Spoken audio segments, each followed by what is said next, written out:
धर्म की सूक्ष्म गति और फल भोग में जीव की परतंत्रता। मार्कंडेय जी कहते हैं, धर्मव्याध ने कौशिक ब्राह्मण से कहा, वृद्ध पुरुषों का कहना है कि धर्म के विषय में केवल वेद प्रमाण है। यह बात बिल्कुल ठीक है, तो भी धर्म की गति बड़ी सूक्ष्म है। उसमें अनेकों भेद, अनेकों शाखाएं हैं।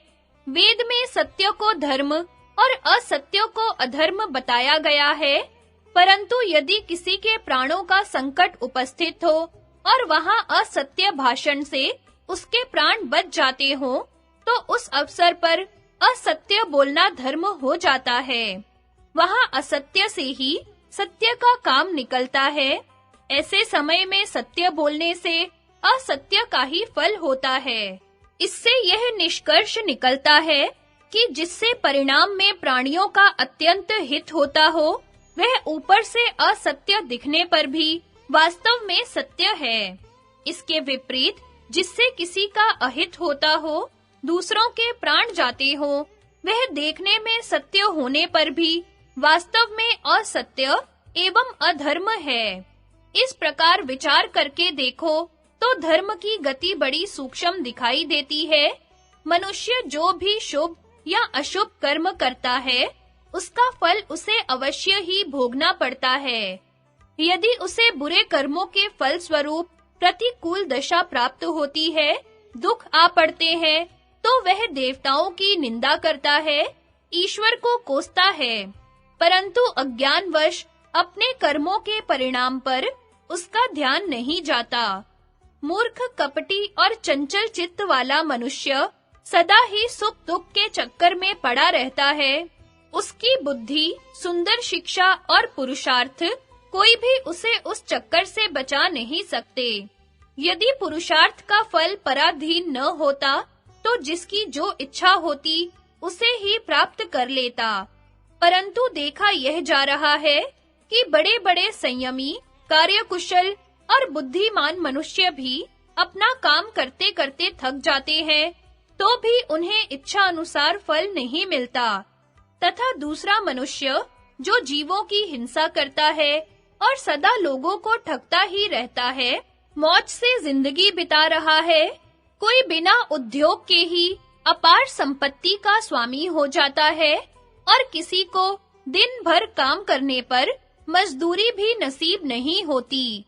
कितने ही दीन मनुष्य पुत्र के लिए तपस्या करते, देवताओं को पूजते हैं, किंतु उनके बालक पैदा होकर कुल में कलंक लगाने वाले निकल जाते हैं।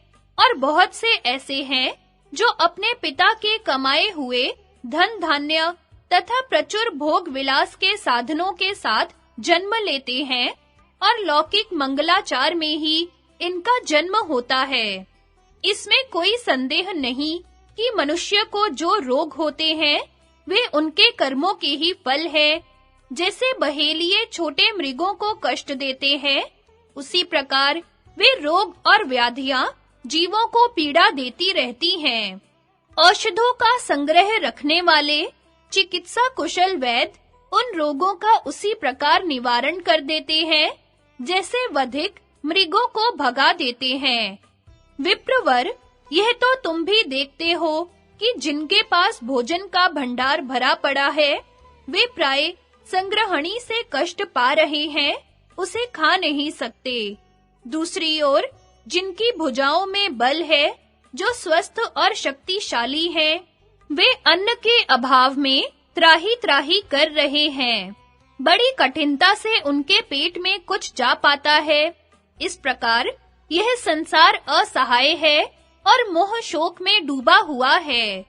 कर्मों के अत्यंत प्रबल प्रवाह में पड़कर निरंतर उसकी आधी व्याधि रूप प्रचंड तरंगों के थपेड़े सह रहा है। यदि जीव फल भोगने में स्वतंत्र होता, तो न कोई मरता और न बूढ़ा होता। सभी मनचाही कामनाओं को प्राप्त कर लेते। अप्रिय की प्राप्ति तो किसी को होती ही नहीं।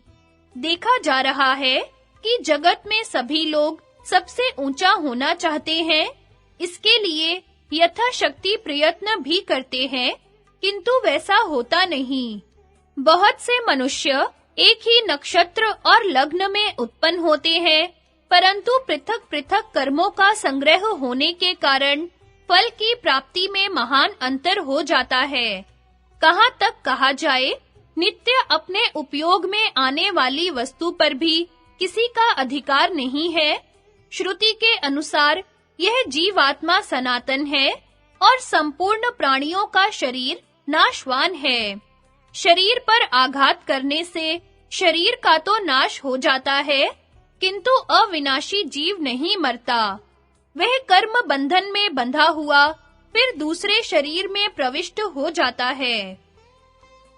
जीवात्मा की नित्यता और पुण्य पाप कर्मों के शुभाशुभ परिणाम। कौशिक ब्राह्मण ने प्रश्न किया, हे कर्मवेताओं में श्रेष्ठ, जीव सनातन कैसे हैं? इस विषय को मैं ठीक-ठीक समझना चाहता हूँ। धर्मव्याध ने कहा, देह का नाश होने पर जीव का नाश नहीं होता। मूर्ख मनुष्य जो कहते हैं कि जीव मरता है, सो उनका यह कथन मिथ्या है। जीव तो इस शरीर को छोड़कर दूसरे शरीर में चला जाता है। शरीर के पांचों तत्वों का पृथक-पृथक पांचों भूतों में मिल जाना ही उसका नाश कहलाता है। इस जगत में मनुष्य के किए हुए कर्मों को दूसरा कोई नहीं भोगता।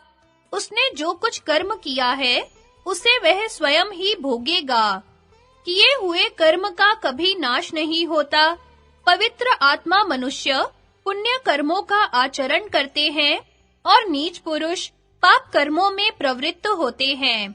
वे कर्म मनुष्य का अनुसरण करते हैं और उनसे प्रभावित होकर वह दूसरा जन्म लेता है। ब्राह्मण बोला, जीव दूसरी योनि में कैसे जन्म लेता है? पाप और पुण्य से उसका संबंध किस प्रकार होता है?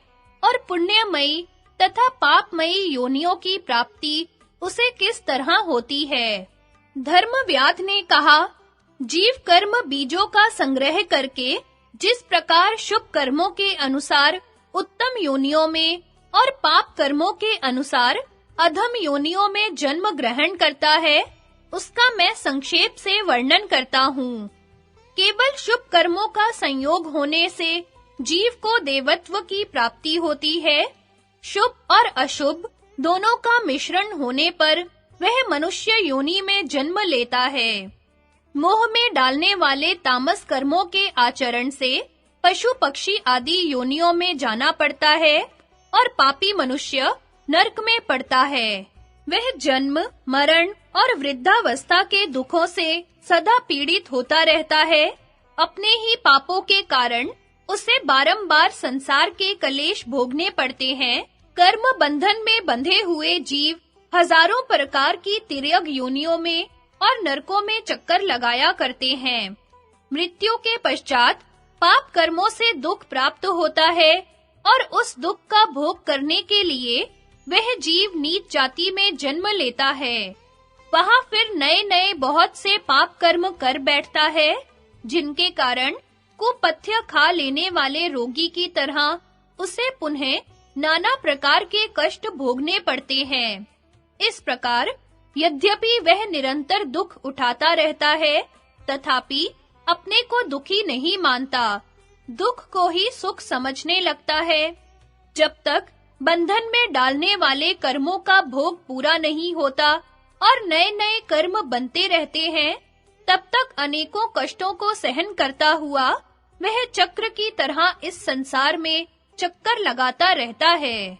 जब बंधन कारक कर्मों के भोग पूर्ण हो जाते हैं और सत्कर्मों के द्वारा उसमें शुद्धि भी आ जाती है, तब वह तप और योग का आरंभ करता है।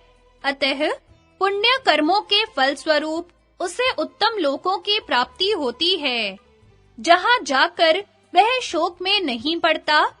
पाप करने वाले मनुष्य को पाप की आदत हो जाती है, फिर उसके पाप का अंत नहीं होता। इसलिए पुण्य करने के लिए ही प्रयत्न करना चाहिए। पाप का तो त्याग ही उचित है। जो संस्कार संपन्न, जितेंद्रिय, पवित्र तथा मन पर काबू रखने वाला है, उस बुद्धिमान पुरुष को दोनों ही लोकों में सुख की प्राप्ति होती है।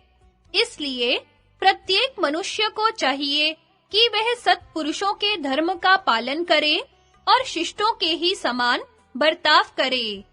संसार में जिससे किसी को कष्ट न पहुंचे, ऐसी वृत्ति से जीविका चलावे, अपने धर्म के अनुसार ही कर्म करे, जिससे कर्मों का संकर न होने पावे। बुद्धिमान पुरुष धर्म से ही आनंद मानता है, धर्म का ही आश्रय ग्रहण करता है और धर्म से कमाए हुए धन के द्वारा धर्म का ही मूल सींचता है। इस प्रकार वह धर्मात्मा होता है, उसका चित्त स्वच्छ एवं प्रसन्न हो जाता है तथा मित्र जनों से संतुष्ट होकर वह इस लोक और परलोक में भी आनंदित होता है। धर्मात्मा पुरुष शब्द, स्पर्श, रूप, रस और गंध सभी प्रकार के विषय सुख तथा प्रभुत्व प्राप्त करता है। यह स्थिति उसके धर्म का ही फल माना जाता है। धर्म के फल रूप से सांसारिक सुखों को पाकर जिसे तृप्ति या संतोष नहीं होता, वह ज्ञान दृष्टि के कारण वैराग्य को प्राप्त होता है।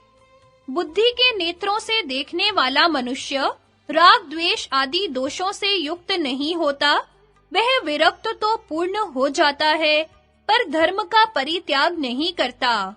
संपूर्ण जगत को नाशवान समझकर वह सबको ही त्यागने का प्रयत्न करता है। तत्पश्चात प्रारब्ध के भरोसे न बैठकर वह उचित उपाय से मुक्ति के लिए उद्योग करता है। इस प्रकार वैराग्य को प्राप्त होकर वह पाप कर्मों का परित्याग करता है, फिर धार्मिक होकर अंत में मोक्ष प्राप्त कर लेता है। जीव के कल्याण का साधन है तप, और तप का मूल है शम और दम, मन और इंद्रियों पर विजय प्राप्त करना। उस तप के द्वारा मनुष्य अपनी सभी मनोवांछित वस्तुओं को प्राप्त करता है। इंद्रिय संयम, सत्य भाषण और शम दम, इनके द्वारा मनुष्य परम पथ को भी प्राप्त कर लेता है।